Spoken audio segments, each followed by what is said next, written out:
The cold was a physical, clawing thing, stripping the warmth right out of Jake Randon's lungs with every shallow breath.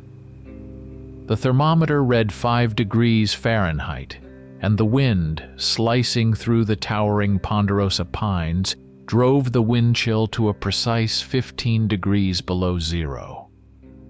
Jake tasted iron on his tongue, a metallic ghost of the stale coffee he had gulped down at 4 in the morning. He was already 23 miles deep into the rough terrain, well past the point where the logging roads gave way to game trails, and even those had been long buried under the frozen crust of winter. He finished pulling the camouflage tarp taut over his old Polaris sled, securing the edges with deadfall branches and heavy stones. The machine, a rusty blue beacon in the monochrome forest, disappeared under the thick mantle of spruce boughs and gray ice. When he cut the engine 40 minutes earlier, the silence that rushed in was not restful. It was a heavy, suffocating blanket of quiet, thick as cotton batting, the kind of silence that usually preceded a massive snowfall. The sky overhead remained a sharp, unforgiving slate gray. Jake held a contract to track a massive mountain lion, an apex predator known to be bold enough to take deer right out of private enclosures near the perimeter of the forest. The pay was decent, and the cold meant the tracking would be easy. The ground was hard as granite, frozen solid since early December. A cat that size left a clear, unmistakable trail. But the tracks he found half a mile later were not those of any feline, no matter how immense. They were too wide, too deeply set, and possessed a frightening symmetry. A puma's pad is a relatively delicate arrangement of soft, specialized cushions designed for stealth. These prints looked like an oversized, grotesque version of a human hand that had been slammed into the frozen earth. The depressions were deep enough, 4 to 5 inches in the hardpan, that a man inevitably broke his stride and risked a twisted ankle. Jake knelt, pulling a worn wool glove off his right hand. The skin of his fingertips quickly grew numb against the frigid air, but he needed the tactile feedback. The edges of the prints were clean, defined by a crushing weight. He noticed the disconcerting pattern. For a stretch of 10 to 15 yards, the creature moved on 4 limbs. The claws, each print a ragged tear mark, raked the icy crust for traction. Then, abruptly, the gait shifted. The prints became bipedal, long, purposeful strides that left deep, suspiciously level heel depressions, as if a colossal, heavy man wearing strange, ragged boots had decided to jog for a while. No cat moved like that, he determined, pulling his glove back on. No bear either. Bears lumbered. This thing moved with an economy of motion that spoke of purpose and calculation. He followed the trail downstream, along the frozen course of what was usually a gurgling, vibrant creek. Here the abnormality deepened. This area was usually a riot of tiny lives, the frantic scratch marks of field mice, the slippery slides of mink, the burrows of voles beneath the brush. Today, there was nothing. Absolute, chilling emptiness. The air itself was sterile, lacking the damp, earthy scent of moss or the rich, dark smell of decomposing organic matter that always clung to the watercourses. The life had not fled. It had been eradicated. The forest felt scrubbed clean.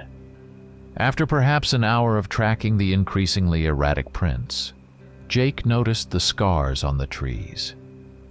He had been so focused on the ground that he missed the vertical violence above him.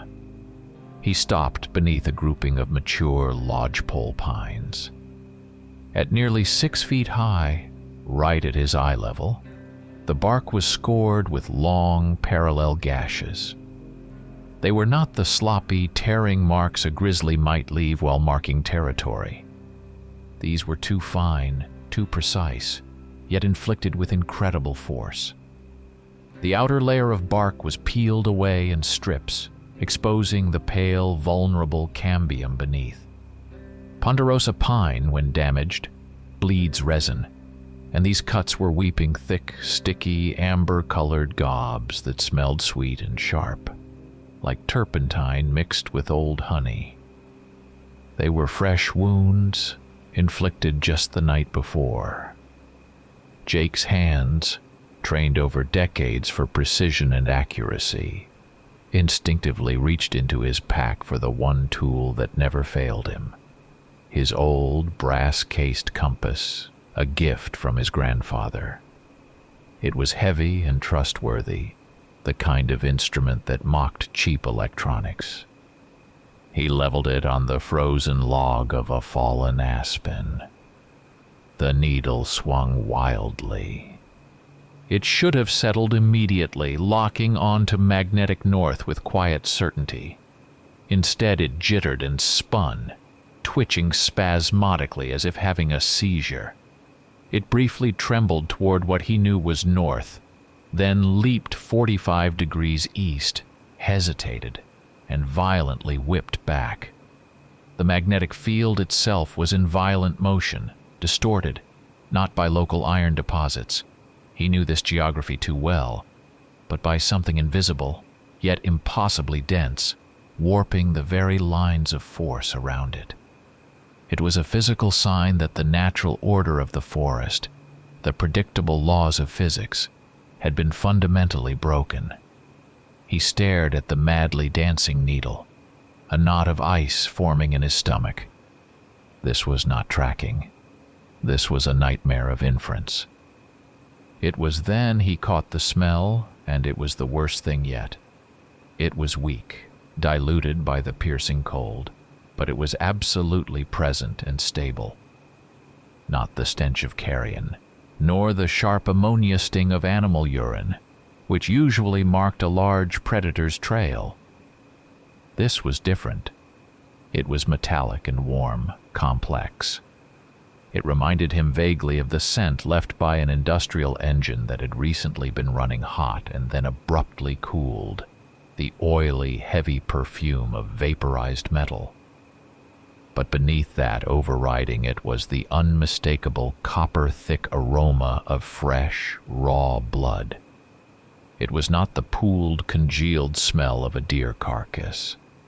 It was the active, wet scent of something living that had bled a great deal. Very recently, right here. Jake rose slowly, the silence pressing down on his eardrums. He had not just stumbled upon a strange predator. He was following something that defied every known principle of wildlife. Something that moved like a man, cut like a knife, and smelled like a steel foundry mixed with a slaughterhouse. He checked the action on the rifle slung over his shoulder. The cold suddenly felt personal, like the breath of the thing waiting ahead. He moved on, following the irregular, monstrous path deeper into the woods. He knew instinctively that he should turn back, but the need to understand, that terrible human curiosity, was already driving the ice pick of dread deeper into his spine. He was no longer a trapper. He was a detective investigating a crime against nature itself, and the primary witness was the insane shaking of his compass needle. The forest was huge, but this thing was bigger than the forest. He felt its immense, silent weight settling over the ancient trees. The trail of broken reality continued its relentless, unsettling progression. The snow was patchy here, mostly frozen dirt and exposed granite beneath the thick canopy, making the anomalies stand out in stark, horrifying relief. Just beyond a small rise, Jake found the first of the funnels. They were perfectly circular depressions, 2 feet across and 8 to 10 inches deep. They looked less like natural sinkholes, and more like a colossal weighted fist had pounded the ground from above, repeatedly. The clay within the craters was not merely displaced. It was compressed to the consistency of packed stone, yet the surrounding roots and ferns were mostly intact, merely pushed outward. It was impossible. Heavy impact physics without collateral damage. The sheer weight required to create these indentations defied the laws of proportion for any creature that could also run on two legs. Jake squatted down, running his finger along the rim of the depression. He felt a sudden, profound nausea. This was not the chaotic destruction of an animal fighting for survival. This was the result of controlled, directed force. A quarter-mile further, the puzzle of the trail became a nightmare of taxonomy. He stumbled upon the remains of a mature bull elk, and the sight stopped the breath in his throat. The massive animal had not been eaten or even scavenged in the traditional sense. It had been meticulously, almost surgically, disassembled. The ligaments were cleanly severed, the major bones exposed but not crushed, and the joints separated with a terrifying efficiency. The organs, oddly enough, were mostly untouched, left neatly beside the carcass, not torn out in a frenzy. The flesh itself, hundreds of pounds of prime venison, was cold but intact. It was as if the predator was not interested in the sustenance of the hunt, but in the raw, detailed architecture of the prey. They had conducted an anatomy lesson, leaving the specimen perfectly laid out on the frozen forest floor. They do not eat, Jake realized, the thought slicing through his fear. They dissect. He stood there for a full minute, unable to reconcile this systematic savagery with the frantic energy of a hungry animal. Whatever this thing was, it treated its kills like research projects. He resumed his trek, moving with hypervigilance, and that was why he noticed the strands. It took him nearly 30 minutes to process what his eye had caught on the peeling bark of a massive old-growth cedar, stuck to the dried slivers of wood, where the bark was just beginning to curl away from the trunk, were tiny, almost invisible fibers. He pulled a small pair of tweezers from his field kit and carefully extracted 3 of them. They were silvery gray, dull in the weak light, and unnaturally long, at least 4 inches. When he pinched them between thumb and forefinger, they felt less like hair and more like stiff, coiled wire. They were far too robust for any canine and too sparse and high up at his chest level to be bare fur. They hummed with a strange tension, feeling alien and manufactured. He sealed them quickly into a plastic sample bag, feeling the deep chill of the forest settle permanently in his soul. This creature was shedding, and the residue was terrifyingly unnatural. The oppressive silence of the creek area had followed him. Now, as he moved deeper into the thick cover, the silence intensified, becoming a monstrous, tangible entity. It was not merely the absence of sound. It was the active negation of it. He could hear his own boots crunching faintly on the frost-dusted pine needles, but the usual background cacophony. The rustle of wind through the high pines, the distant call of a jay, the faint, subterranean sound of water moving beneath the ice, was gone. It was as if sound waves were hitting an unseen wall and being devoured. When he reached a place where the sunlight struggled to penetrate, the quiet was so profound it made his ears ache, leaving behind a faint, internal ringing sound, a symptom of sensory deprivation. And then the internal warning systems began to fire. It started as a prickly heat across the back of his neck, the kind that flares up when a hunter knows, with absolute certainty, that he is not alone. But this was not the fleeting shadow of a buck or the distant presence of a foraging bear. This was an encompassing awareness. He did not just feel like he was being stalked. He felt like he was being observed. He stopped, scanning the tree line, checking the shadows, the wind currents, and the high rock outcroppings. Nothing moved. Yet the presence was crushing, focused, and utterly cold. The terrifying realization solidified in a hard, compressed lump in his chest. He was not the hunter. He was the bait. Or worse, he was merely an object in a vast, silent laboratory. His inner monologue, usually a calm litany of tracking data and distances, dissolved into a single terrifying concept. This is not a predator. This is an intelligence, a structure. The creature was not hiding its trail out of instinct or fear. It was allowing him to see it. It was leaving breadcrumbs of escalating horror, not to draw him into an ambush, but to ensure he kept following, testing his limits, observing his reaction. Jake felt a horrifying kinship with the surgically opened elk. He was being studied. This terrifying hypothesis was confirmed when he found the trench. It ran for 60 feet through a thicket of tangled rhododendron and heavy woody burrs, a stretch of nearly impassable low brush. Something had plowed through it, creating a shallow but wide trench 4 feet across. It had not smashed the branches into splinters. It had simply flattened them, bending and crushing the thick wood without snapping the main trunks. The efficiency was shocking. The smell clinging to this path was unlike anything else. A heavy, almost electric scent that made his teeth ache. It was a dense, oily odor of ozone, the sharp, metallic smell of fresh electricity or lightning strike, mixed nauseatingly with the ripe, heavy sweat of a large, very hot mammal. Whatever created that trench had moved at incredible speed, generating a ferocious amount of heat and friction, leaving behind an atmospheric signature that screamed of unnatural velocity and sheer mass.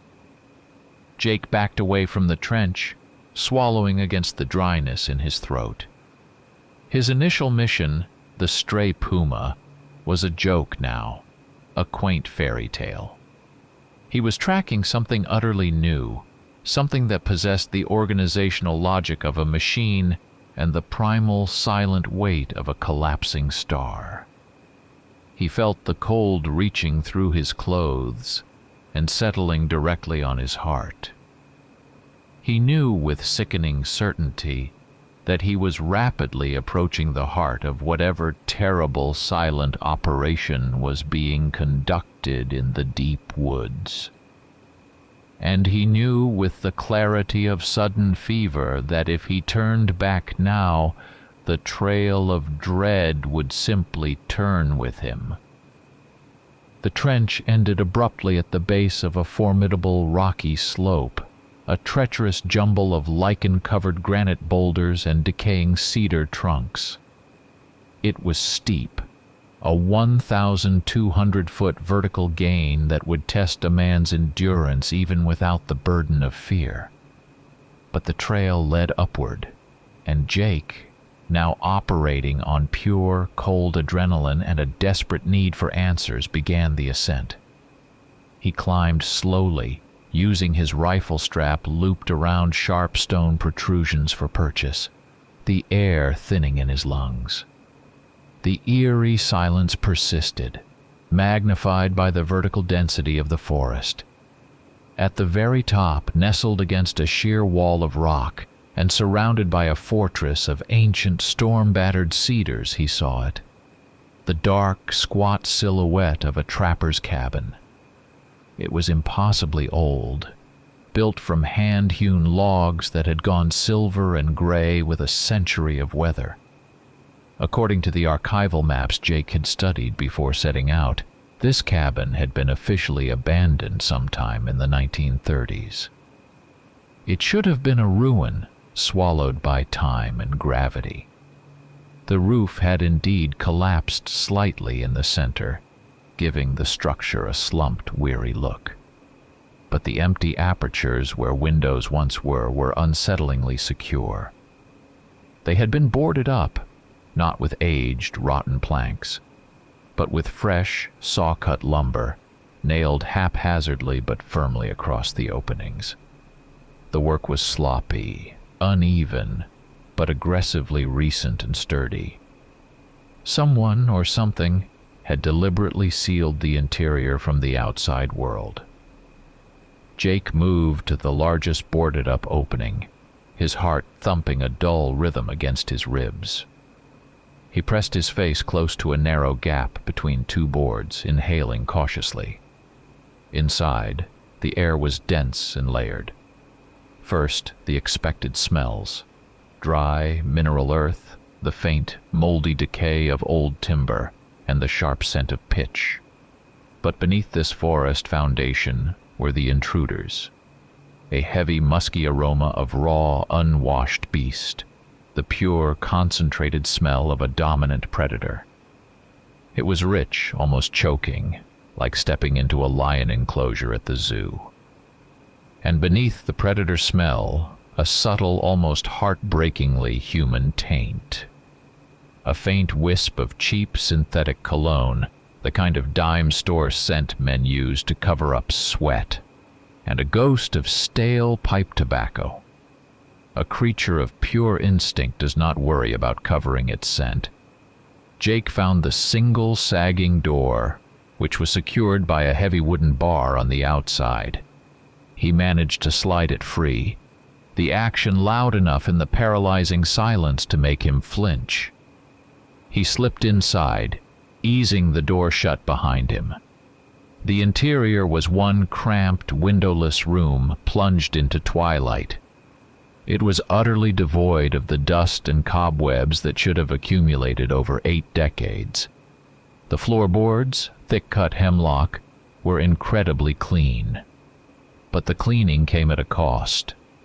The wood was covered in deep, parallel, longitudinal gouges, long, sweeping scratches that ran the length of the room as if enormous, powerful claws had been repeatedly dragged across the floor during periods of rest or agitated pacing. In the farthest corner, where the wall met the earthen floor, was a makeshift bed. It was a bulky depression in the ground, layered with fresh moss and dry, brittle grass, creating a substantial, warm-looking nest. Lying scattered within the bedding were tangled, coarse tufts of the same silvery gray hair he had found clinging to the cedar bark earlier. Jake reached out, his hand shaking slightly, and touched the material. It was dense and thick, almost like coarse sheep's wool, but beneath his fingers, it felt unnervingly warm, retaining a lingering heat that belied the cabin's frigid internal temperature. The smell emanating from the nest was the pure, wild scent of concentrated predator, but mingled with a strange, oily residue he could not quite name. His eyes lifted to the walls. Hanging from pegs hammered crudely into the timbers were pelts. Dozens of them. Deer, elk, and cougar. But they were not displayed as trophies. They were stretched, carefully processed, and systematically layered and draped over the rough, chinked walls, particularly near the collapsed roof section. They were being used not for decoration, but for insulation and camouflage. A methodical preparation against the persistent cold and perhaps against detection from the outside. This confirmed his chilling theory. This was not a lair crafted by instinct. It was an outpost, or a base of operations, created by something with logistical planning capability. He moved silently across the scratched floor, toward the back wall. There, tucked against the damp timber, were the final, definitive signs of methodical intelligence. He found a partially eaten piece of venison. It was a large chunk of red meat, cleanly separated from the bone, and it lay on a flat slab of shale. It had not spoiled or begun to rot, suggesting the meat had been brought in very recently, possibly that morning. Next to the meat was a small, galvanized bucket, carefully concealed beneath a mound of dry spruce needles. Jake lifted the needles. The bucket contained water, clean and fresh, recently hauled from the creek below. A purely wild predator does not store fresh, clean water or process meat for later consumption with such organization. This was a position, a staging area, a prepared post awaiting the return of its occupants. They had gone out for the day, on their strange, disciplined patrol, and they would be coming back. Soon. Jake swallowed the taste of dread. He was standing in the empty house of something unspeakable, and the key had just turned in the lock. The smell of cheap cologne was the final terrifying paradox, a sign that the human was never entirely extinguished, just buried beneath the massive, organized shell of the beast. He had to hide, and hide fast before the sun dropped, and the owners returned to their meticulous, horrifying home. Jake chose his hiding spot with the grim desperation of a man who knew his life expectancy was measured in minutes. He shimmied beneath the cabin, into the shallow crawl space that lay between the stone foundation and the frost-hardened earth. The space was only 18 inches high, forcing him to lie flat on his belly in the damp, freezing soil. The earth smelled cold and mineral-heavy, and he had to fight the rising panic of claustrophobia. He drew his hunting knife and held it across his chest, a futile gesture against the kind of weight that had created the funnels in the ground. The hours stretched, measured only by the agonizing, slow descent of the sun. The silence of the forest outside became a heavy, waiting thing. By the time the distant ridges swallowed the last sliver of weak winter light, the woods had turned into a thick, absolute canvas of ink. Then the noise started. It was not the chaotic snap of a branch underfoot or the random shuffle of wildlife. It was a sound of profound weight, a heavy, rhythmic thump. Thump, thump. It sounded like a massive, lead-footed drum marching toward the cabin. Measured, unhurried, unstoppable. The rhythmic thudding stopped right outside the small shelter. And then the smell hit Jake, forced down into the crawl space by the sudden change in air pressure. The intense metallic ozone, the overwhelming musk of rank, heated fur, and the ghost of cheap tobacco, all three overwhelming the scent of damp earth. First came the alpha. Jake could not see it clearly, only its colossal shadow thrown against the rough-hewn logs of the cabin walls by the faint moonlight filtering through the pines. But the shape was enough. It was massive, hunched over, standing well above 7 feet. It was not merely bulky, it was dense, a walking mountain of muscle and bone. Its silhouette was not precisely wolf. The shoulders were too wide, the hips too narrow, the arms too long. Nor was it fully human. The fur, Jake could just make out, appeared dark, thick, and oddly matted, as if it were perpetually wet, despite the penetrating dryness of the high-altitude cold. The alpha moved its head slowly, methodically surveying the perimeter, and then the eyes caught the scarce light. They did not glow with the bright, reflected deer-in-headlights sheen of a wild animal. Instead, they held a low internal fire, a chilling, malevolent orange light that pulsed faintly, like coals in a deep furnace. The light flared momentarily, revealing the contours of a massive, elongated snout and jaw, and then dimmed again. Jake saw the look in them. It was not feral rage or hunger. It was cold, precise assessment. It was looking at the territory with the detached logic of an inspector checking security measures. The Alpha remained utterly still for a long moment, simply absorbing the environment. Then, the second set of sounds arrived, quieter, but still heavy. The Alpha was not alone. Two more creatures followed, emerging from the surrounding shadows. They were visibly smaller than the Alpha, 6.5 feet tall, leaner, and their movements were distinct. A horrifying hybrid of a wolf's quick, ground-hugging lope and the stiff, economical stride of a soldier on patrol. What truly terrified Jake was their coordination. They did not rush toward the cabin or jostle for position. They moved in perfect, unsettling unison. One immediately peeled off toward the west perimeter, sniffing the air methodically, its focus absolute.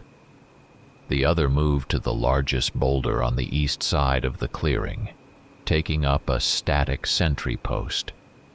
They were covering the Alpha's flanks with the practiced efficiency of a trained tactical unit. The Alpha then issued a sound. It was not a howl or a growl of dominance. It was a deep, guttural expulsion of air, a low, rhythmic vibration that sounded less like bestial communication and more like a human command given through a clogged throat.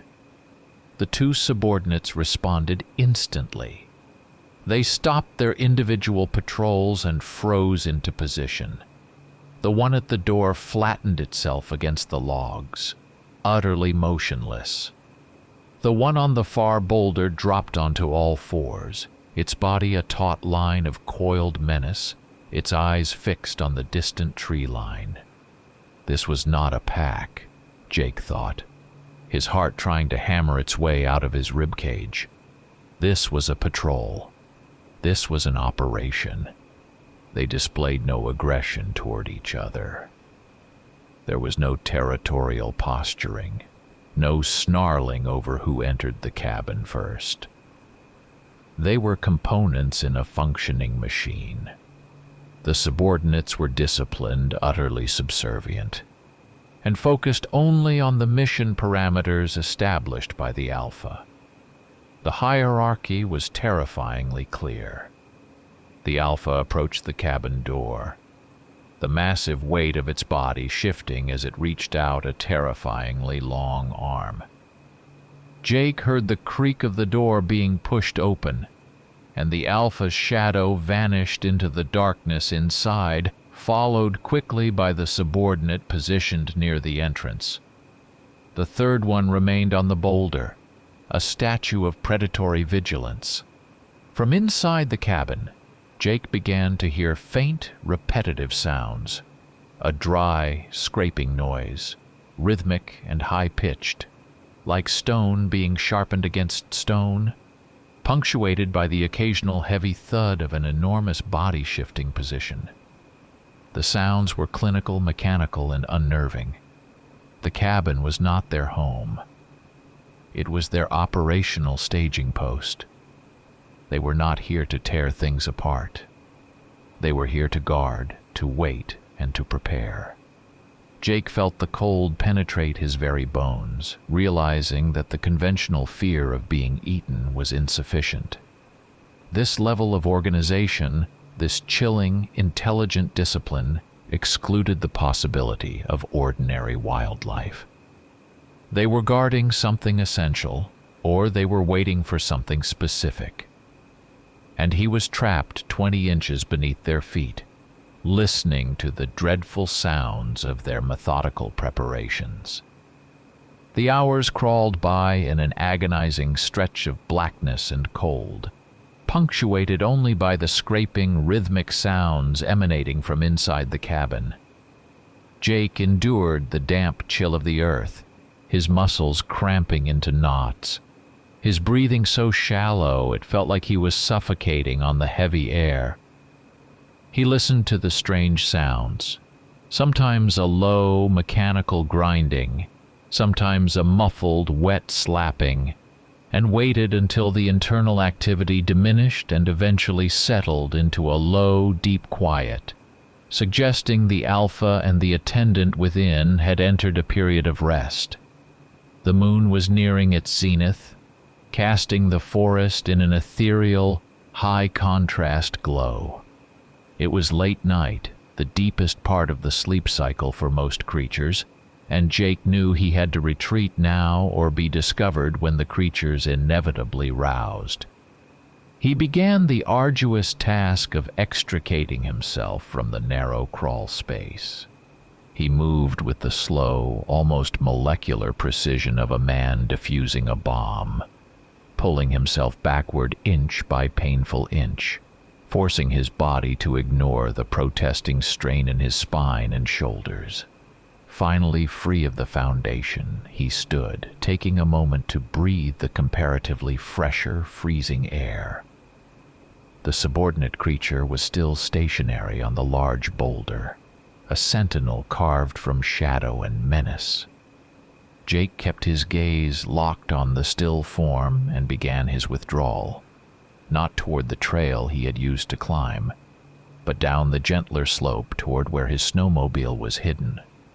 A long, agonizing route. He moved low to the ground, trying to merge with the black ink of the shadows cast by the dense pines.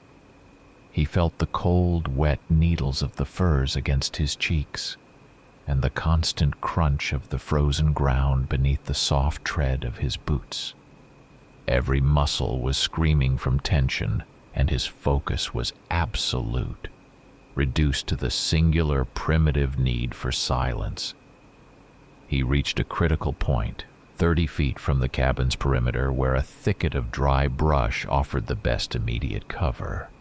He took a long, slow step, distributing his weight perfectly onto the heel of his left boot, and then disaster. His boot landed not on packed earth, but on a brittle, dried-out branch of mountain spruce, thin as a pencil.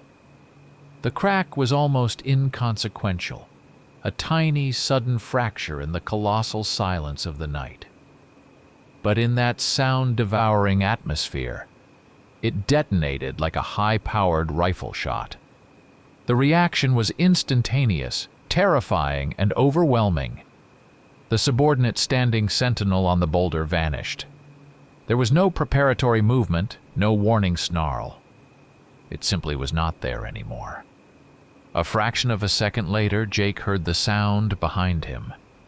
It was not a heavy thud, but a rapid, slithering whisper of friction against the dry earth, impossibly fast.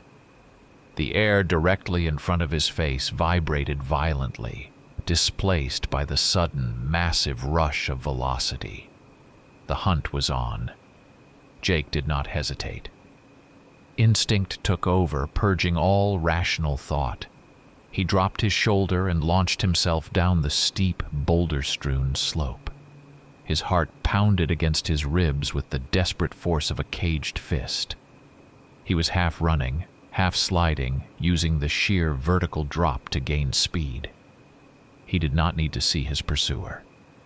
He felt it. It was a tangible presence, a hot, heavy breath that seemed to vibrate just above the level of his calves, impossibly close. He could hear the low, wet, snuffling sounds of it tracking his disrupted scent trail. He scrambled blindly over a large granite slab, his momentum carrying him forward. Then the slope abruptly fell away. He had reached the edge of a 5-foot precipice, a small rocky drop-off leading to the frozen creek bed he had followed earlier. He did not jump. He simply fell, tumbling head over heels in a chaotic scramble of limbs and gear. He hit the bottom hard, the impact jarring his teeth, and slid roughly on the ice-covered stones, crashing right into the narrow, unfrozen channel of the creek. The water, smelling strongly of rotting leaves and mineral cold, instantly enveloped him. It was lethally cold, 34 degrees Fahrenheit, and the immediate shock robbed him of coherent thought. But the agonizing cold was his salvation. He flattened himself against a massive, mossy river stone submerged up to his chest. The current, though sluggish, rushed around him, insulating him from the air and carrying his scent rapidly downstream. The creature did not follow. He heard the heavy, irritated shuffling directly above him, on the lip of the 5-foot drop. The subordinate made a noise then, a low, oscillating sound that was part frustration and part pure, concentrated disappointment. It did not step down into the water. It stayed on the lip of the precipice, its powerful scent filtering down to Jake as it sniffed the air furiously, unable to locate the source of the man smell which had suddenly been washed away by the mineral-rich flow. The creature's hesitation was profound. It was avoidance. They had a physical, programmatic aversion to the moving water. The rules were strict. Chase the scent, but do not enter the flowing water where the scent is immediately lost. Jake stayed submerged, shivering so violently his teeth ached, focusing on the pain of the cold as a necessary distraction from the terror above. He watched the creature, a massive shadow framed by the moonlit pines, stand its ground. It remained there, utterly still, a manifestation of pure, unwavering menace, waiting for the scent of the man to reconstitute itself in the frozen air. He was safe, for now, not because he was fast, but because he had discovered one of the terrible, inexplicable rules that governed their terrifying existence. He was not a survivor, merely a man granted a temporary water-soaked reprieve. Jake endured the punishing cold of the stream for nearly an hour, rigid against the stone, until the pervasive chill began to transition from agonizing pain into dull, deep numbness. His clothing was heavy with freezing water, and every muscle was tightening into a spasm. The subordinate creature had finally moved away, leaving behind only the ghost of its oily, metallic scent. He hauled himself out of the creek bed, shaking uncontrollably, his teeth chattering so hard he worried about cracking them. He was not celebrating survival. He felt utterly depleted, not triumphant, but merely postponed.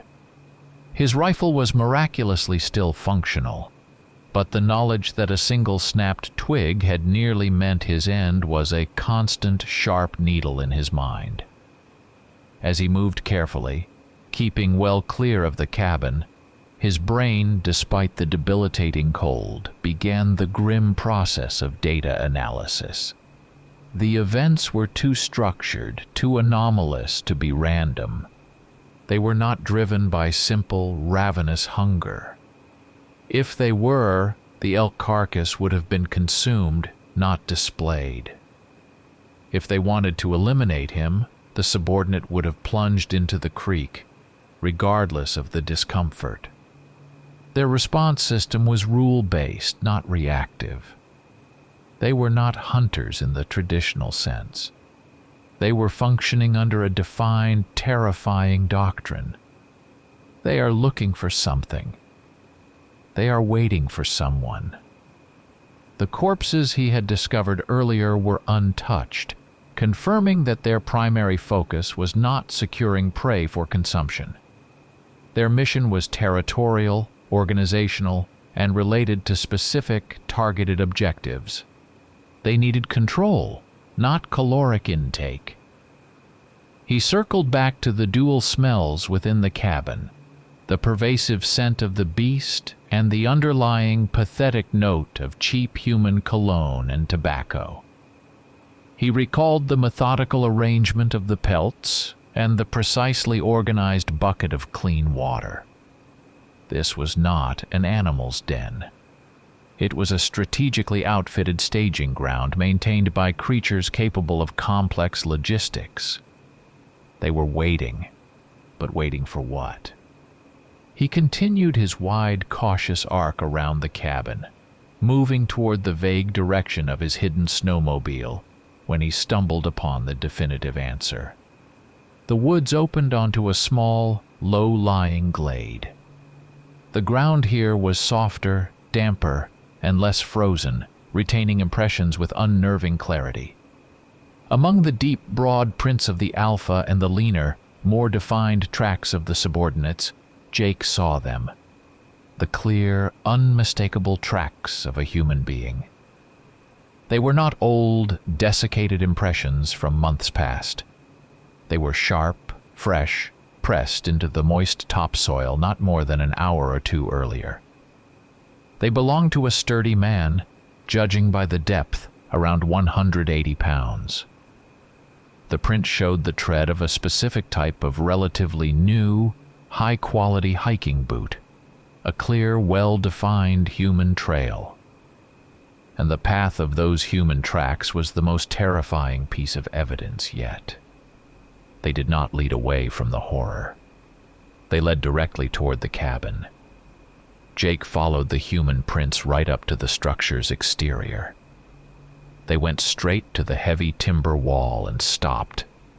The human tracks ceased to exist. Instead, pressed right alongside the vanishing human print, were the massive four-clawed footprints of the alpha. The lines were blurred, merged. It was as if the man, wearing his brand-new hiking boots, had walked right up to the door, paused, and then, in the instant it took to step over the threshold, had shed his human form entirely and taken on the monstrous shape of the beast. The man had become the creature. The implication sent a wave of icy dizziness through Jake. These beings were not random mythic horrors. They were a controlled phenomenon.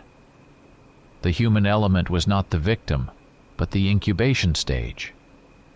And if a human could walk right up to the cabin and become the creature inside, then what were they truly guarding? They were guarding the transition. They were managing the arrival.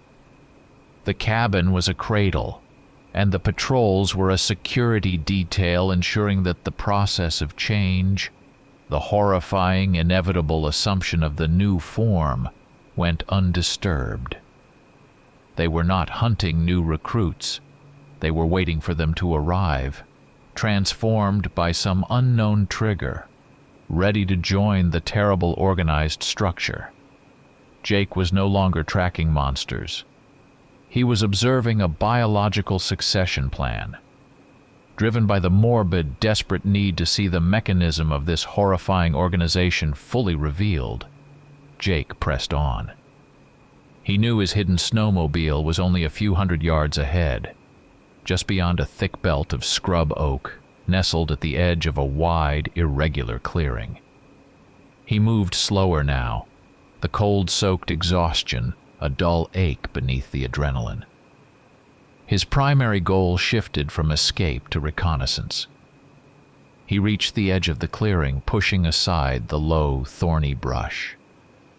He stopped, flattening himself into the wet earth and pine needles. The scene before him confirmed his worst fears about their nature and their purpose. In the center of the open ground stood the alpha.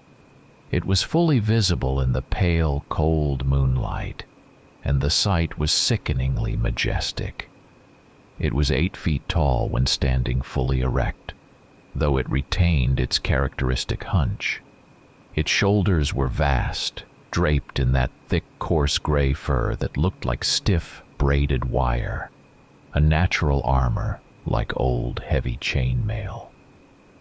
And before the alpha, positioned against the rough bark of a massive, ancient maple tree, sat a person. The man was tied tightly with thick hemp rope that bound his wrists and ankles to the trunk. A heavy piece of dark cloth was stuffed crudely into his mouth, silencing him completely. He was not actively struggling, merely trembling, his body language suggesting a state of profound, absolute shock. He was intact. There were no visible wounds, no blood, no ragged tears in his clothes. The two subordinates were not pacing. They were sitting in a semicircle around the bound man, their postures oddly casual, yet intensely focused. They were not growling, nor were they licking their chops or engaging in any behavior suggesting imminent attack.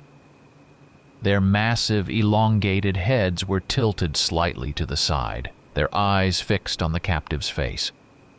The attitude was terrifyingly detached, observational. They are waiting for him to do something, Jake realized. They are waiting for a reaction. The tableau was horrifyingly clinical. This was not a pre-meal ritual. It was more akin to an intensive scientific observation. The man was a specimen, placed under duress and being scrutinized for results.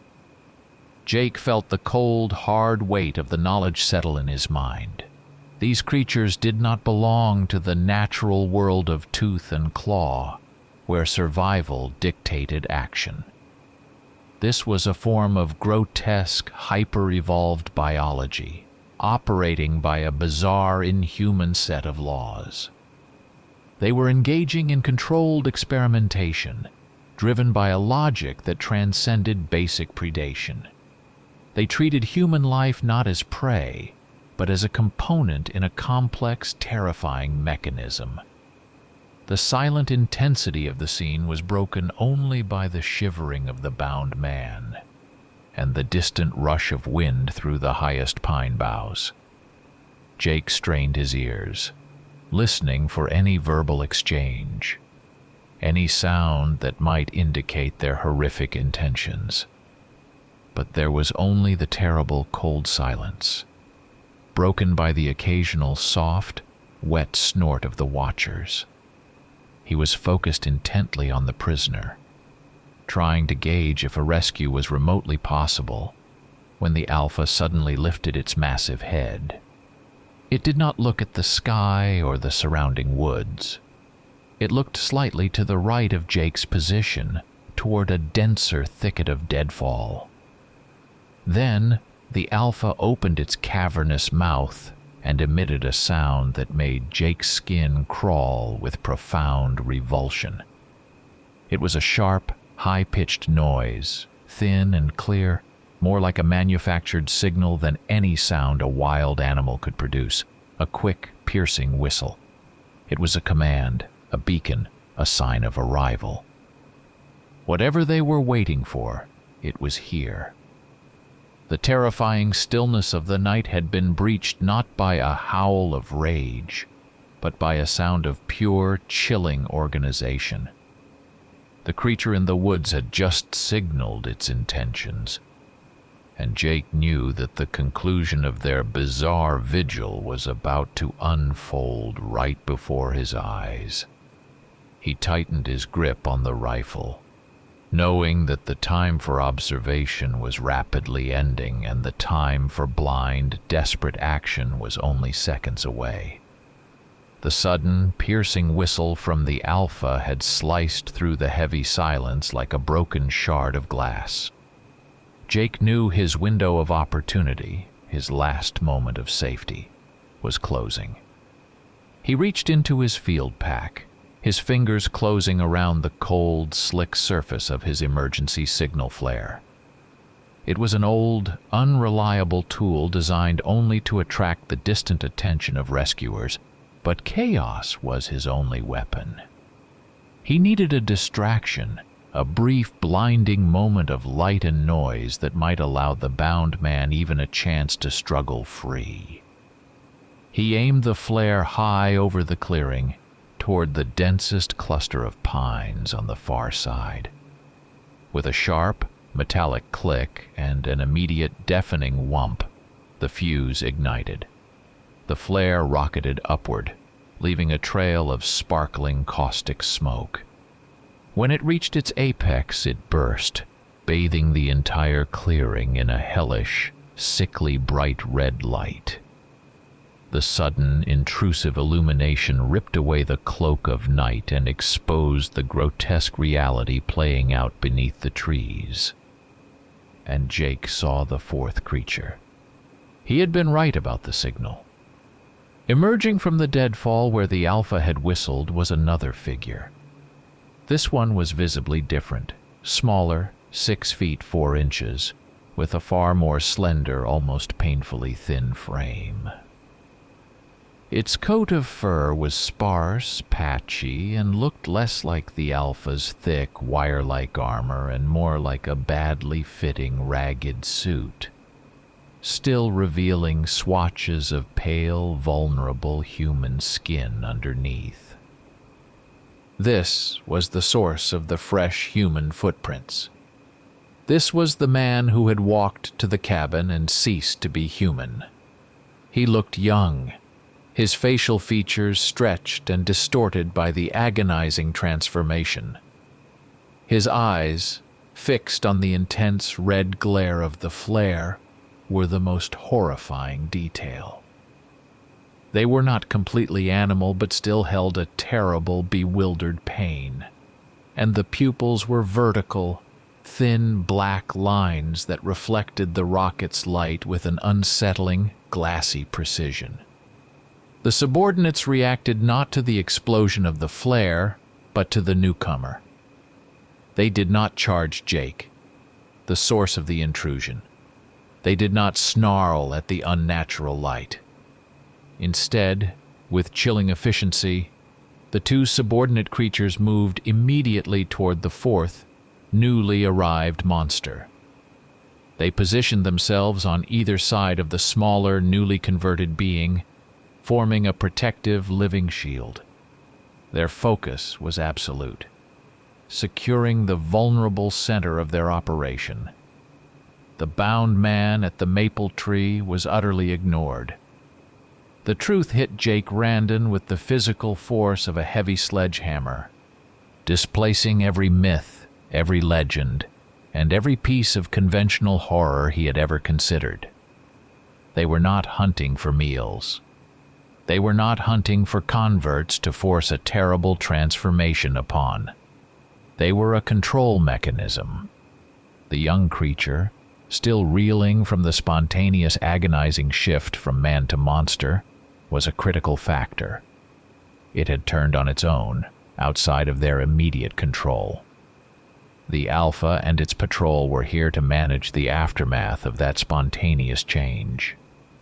They were shepherds of their own horrific kind, seeking to integrate the newly turned into the structure, ensuring the secret and the order were preserved. And the captive, tied helplessly to the tree. He was simply a trigger, a tool. His fear, his proximity, or his inherent biology was intended to stimulate or stabilize the conversion of the newborn creature. He was a lure, a donor, or simply a horrifying live-action test subject, whose fate was irrelevant once the newest member of their unnatural family had been secured and shielded. The terror intensified. Jake was facing a highly organized, controlled outbreak of biological horror, and he had just inadvertently intruded upon a highly sensitive operation in a remote location. The Alpha was not a savage. It was a foreman, and Jake had just disrupted the assembly line. The fiery light of the signal flare guttered out with a final hissing gasp, plunging the clearing back into dense, suffocating darkness, leaving behind only the choking, acrid stench of spent sulfur and the distorted, shifting shadows of the pines. The Alpha, its massive form temporarily blinded by the intense flash, slowly turned its colossal head toward Jake's position. The orange glow in its eyes was low and steady, Not the furious, reactive light of a trapped animal, but the cold, displeased flicker of a powerful being whose concentration had been rudely broken. The air between them became thick and charged, a silent, unbearable tension that made the hairs stand up on Jake's neck. The two subordinates, momentarily distracted from shielding the newborn, dropped into a low crouch, their long, sinuous bodies coiled, ready for the inevitable obliterating charge. Their low, vibrating snarls were like the sound of grinding gears. Jake stood, rooted to the spot, his rational mind entirely overridden. He raised his rifle, sighting vaguely on the Alpha's massive chest, but his fingers were frozen. He knew, with absolute paralyzing certainty, that he would not manage to pull the trigger once before the combined force of the three creatures tore him into shreds. He was a witness now, utterly helpless, his humanity exposed and vulnerable. The Alpha took a single slow step toward him. It was a gesture of overwhelming dominance, deliberate and unhurried. It closed the distance to 15 feet, then stopped. It did not look enraged. It looked mildly inconvenienced, annoyed by the triviality of the distraction. Then the Alpha opened its mouth again. It did not snarl, but emitted a short, deep sound, a resonant bass vibration that Jake felt more in his chest cavity than in his ears. It was a sound of profound authority, simultaneously a warning and an unbreakable command. The subordinates, trembling violently with thwarted predatory instinct, immediately obeyed. Their low snarls cut off instantly, and they backed away from the perimeter, returning to their post at the center of the clearing, forming a tighter, more protective circle around the newly converted creature, whose small, pitiful whimpers Jake could just detect. The Alpha held Jake's gaze for another 2 excruciating seconds, a silent, cold interrogation. Then it turned its attention away, back toward the newborn, the object of their true concern. The entire grotesque assembly began to move. Quickly, silently, and with terrifying organization, the 3 mature creatures escorted the smaller, confused monster toward the densest thicket of the woods. They did not drag the newborn. They guided it, flanking it like bodyguards moving a fragile asset. The disappearance was swift. They melted into the shadows, their heavy, rhythmic footsteps quickly absorbed by the forest floor. They left the prisoner. The man, still bound and gagged at the maple tree, was completely abandoned, twitching against his restraints.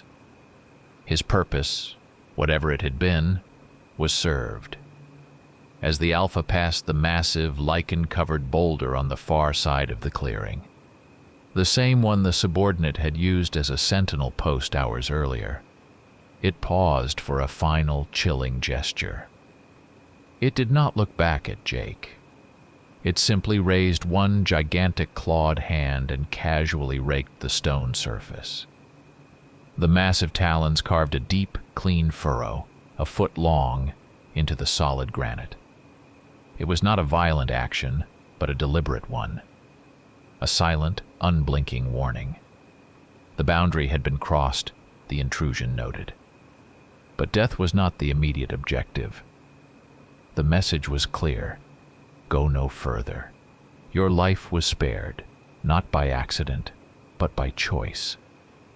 The final sounds of their retreat were swallowed by the deep woods, leaving Jake alone in the cold, thick silence, staring at the raw, impossible scar left on the ancient stone. Jake remained motionless for 5 long minutes, the silence pressing in, only moving when the last possibility of the retreating monsters returning had vanished entirely. His body, cold-soaked and exhausted, felt like an antique engine seizing up. He knew he had to move, or the cold would take him completely. He stumbled toward the bound man, forcing his legs to function. The prisoner was slumped against the maple, his eyes wide and vacant beneath the pale moonlight.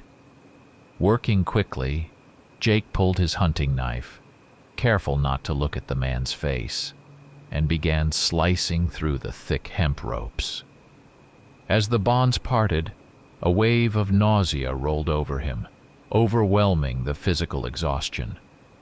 Regulators, he thought, the word echoing horribly in his empty mind. They are regulators, controlling the contagion, maintaining the structure. The freed man, who managed to introduce himself simply as Richard, gasped weakly and tried to rub feeling back into his wrists. He was utterly broken, describing his ordeal in hushed, fragmented sentences. They just kept looking at me, Richard whispered, his voice dry with shock. All night. They didn't touch me, just watched. He was simply an object of study, a variable in a horrific equation. Jake helped Richard take his first unsteady steps away from the tree, guiding him toward the direction of the hidden snowmobile. As they started moving, a sudden, sharp, pulsating heat flared on Jake's right shoulder, beneath the heavy layers of his insulated coat. It was not the slow, generalized ache of cold leaving the body. It was a precise, localized, deep pain radiating outward from a single point just above his collarbone. It felt like a deep, internal itch, mixed with the immediate rushing sensation of scalding liquid being injected into a vein. He stopped, struggling to breathe through the shock of the sudden pain. Richard, focused entirely on his own escape, did not notice. "We need to hurry," Jake managed, his voice sounding distant and strained. He waited until they were safely past the scarred boulder and into the thick stand of pines before he could address the searing pain. He stripped off his pack, dropped his rifle, and shrugged his thick, damp outer coat off his right shoulder. With numb fingers, he fumbled with the buttons of his flannel shirt. Pulling the fabric away, he looked down at the pale skin just above his clavicle. He found it immediately. A thin, almost invisible scratch.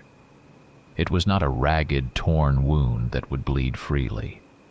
It was a perfectly straight, shallow furrow, clean as if drawn by a surgical instrument. It had barely broken the skin, leaving only a faint red line that looked less like an injury and more like a deliberate incision. The pain pulsing from it was not typical of a scratch. It was a deep, fiery heat that felt like it was moving along the subcutaneous layers, spreading slowly into his neck and chest. Jake stared at the mark, the scene flashing back with chilling, agonizing clarity. The Alpha walking past him, choosing not to destroy him, its enormous claw raking the side of the granite boulder as a final warning.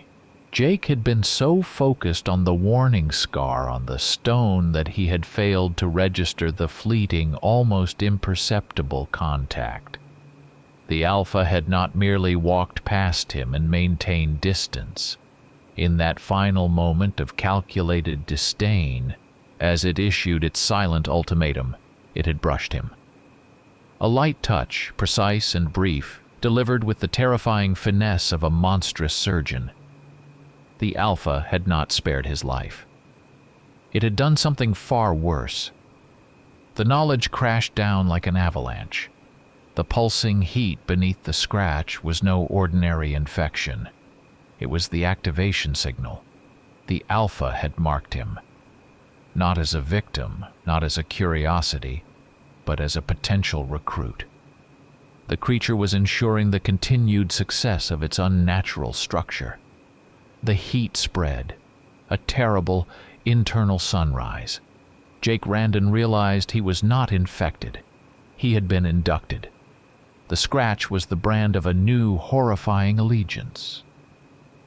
They moved slowly through the pre-dawn gloom, Richard stumbling and looking perpetually over his shoulder.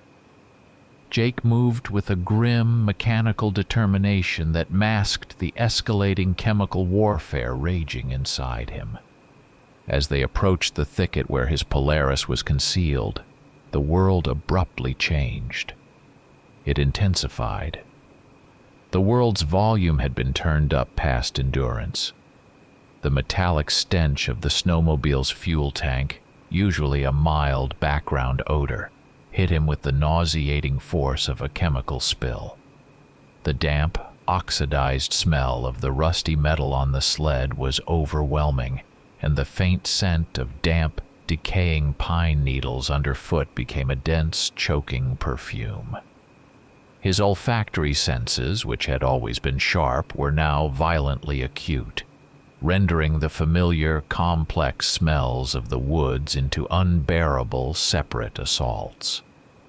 Richard, still trapped in his private loop of terror and exhaustion, kept mumbling about the men who had watched him, oblivious to the monstrous transformation taking place beside him. Jake glanced at the younger man.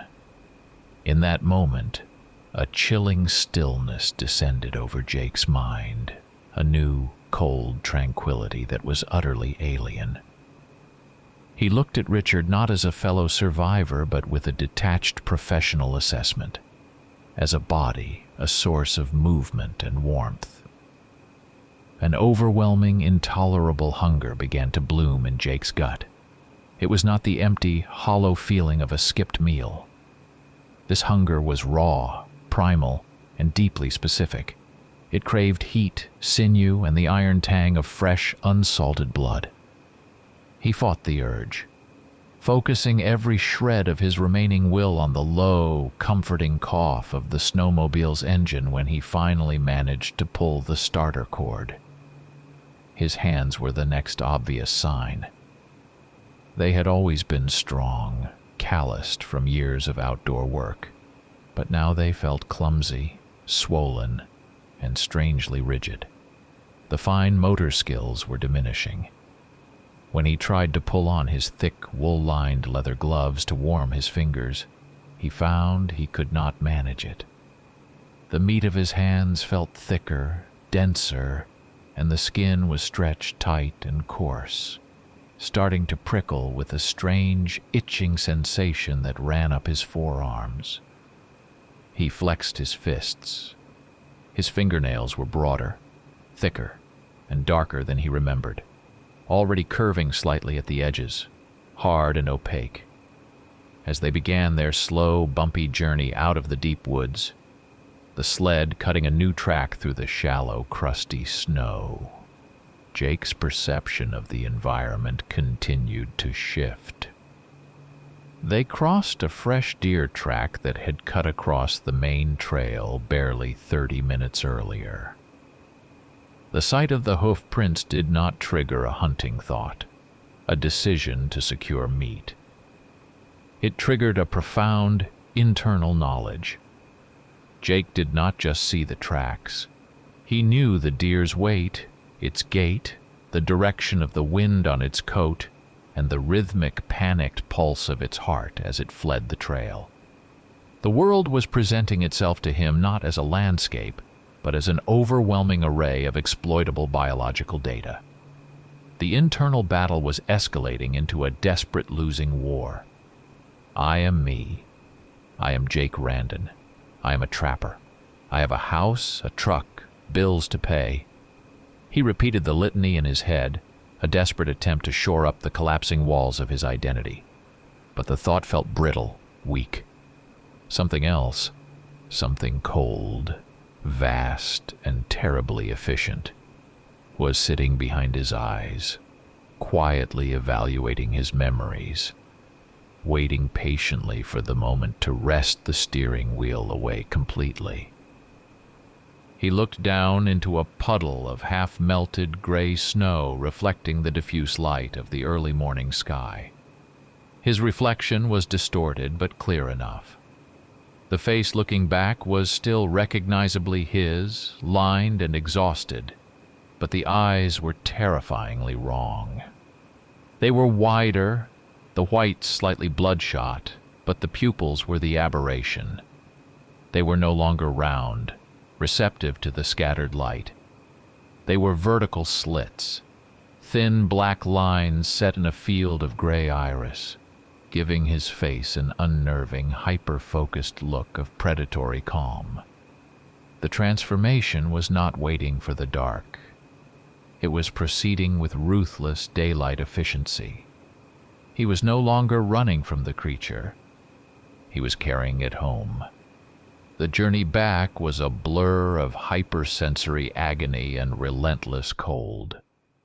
When they finally burst free of the dense forest line and reached the rough gravel county road, the light of the full morning sun felt like fire on Jake's unnaturally widened eyes.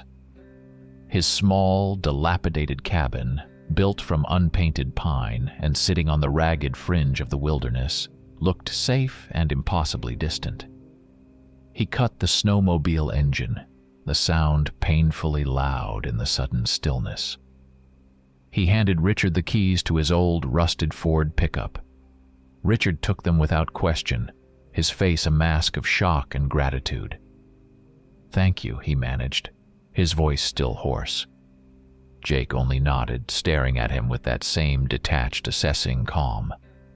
"Drive," Jake said, his voice deep and slightly rough. "Don't stop. Don't look back." Richard did not argue. He climbed into the truck and drove away quickly, tires spitting gravel. Jake watched the taillights vanish, a final severance from his old, fragile reality. He walked into his small, unheated cabin. The internal heat rising off his body was intense enough that the air inside immediately warmed.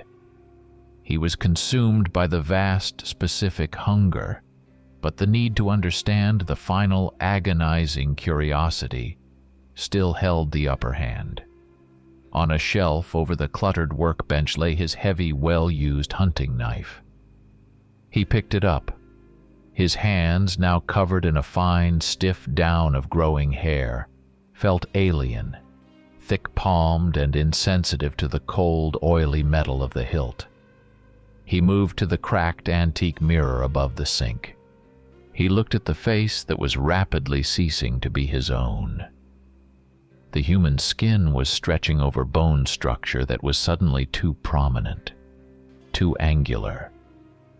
As he stared, a low, irresistible contraction gripped his jaw, pulling his lips back from his teeth in a wide, snarling grimace. The teeth themselves were longer, sharper, and his ears, which had started as rounded flaps of human flesh, were visibly pulling upward, elongating, twisting into sharp, high points. The mask was ready to shatter, ready to release the true inhabitant. Through the white-hot waves of terror and the excruciating pain of the skeletal changes, a profound, chilling clarity began to emerge. It was a realization that settled deep in his core, undeniable and absolute. He felt the connection, an invisible, resonant thread that pulled gently but firmly back toward the deep, silent woods. The Alpha had not simply injected him with a disease or a venom. The touch had activated a gene, a dormant blueprint that was now executing its terrible, inevitable code. The creatures were not random monsters, nor were they practitioners of black magic. They were a biological necessity. They were the system of control. The Alpha and its patrol were not hunting for new members.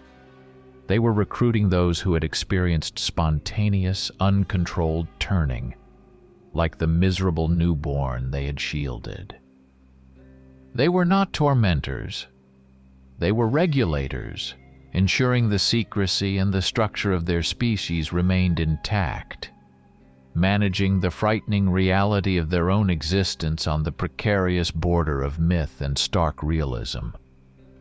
Jake realized the terrifying implication. He was not a victim of a curse. He had been designated, activated, and structurally integrated. He was now a component in the ongoing mission. As the pain reached its final, blinding crescendo, a soundless explosion of bone and sinew tearing and reforming, Jake felt the last fragile remnants of his humanity collapse. He looked at his hands, which were now impossibly large, the coarse silver hair spreading rapidly up his arms, the fingers tipped with obsidian claws. He stood in his ruined cabin, no longer alone, no longer Jake Randon. He threw back his head, not in a scream of pain or terror, but in a terrible, involuntary sound of acceptance. It was the first howl, a deep, resonant cry that was purely animal, purely terrifying, and utterly dedicated to his new, horrifying, and disciplined purpose. He was now part of the patrol,